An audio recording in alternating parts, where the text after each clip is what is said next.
Znaš šta me interesuje? Kako ti živiš? U ženu nešto. Da li sam se oženio? Da. Nisam. Pa šta čekaš? Čekam konobara da dođe, nema ga, znači, vidi koliko posao. Perem case, pravim kokstele. Ne mislim na to, evo ga uvijek.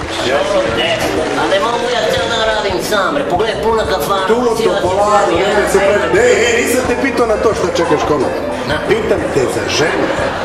Za ženu? Ne pitam te za moju ženu. Nego za moju. Za tvoju. Kakav si čovek, ne pitaj za svoju ženu. Strašno, kako? Znaš kako je? Brinem za mojega skorneca, bre. Sveće, ja ono kad iziđe negde napolju, ja odmah se obavezno se javi.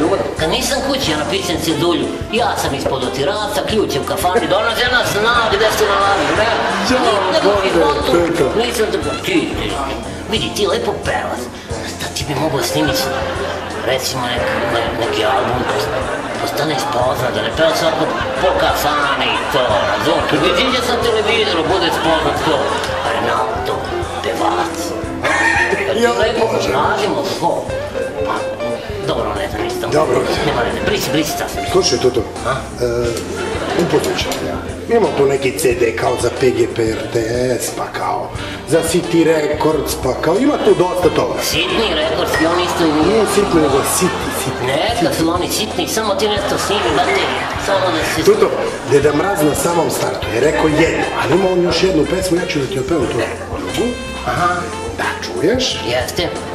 To je ono kad te vetrovi lome, a ti teraš po svome. To je već, Ne čekaj me, ženo, ne čekaj me doma. Važi. Ili ispod otirača, ili u... Jeste, u kafani. U kafani. Ja sam uvijek ispod otirača. Idem ja da ti otpevam, pa ćemo da se... Vadi, vidimo, dođi onda. Idi pa dođi. A, može lepiti tu još malo.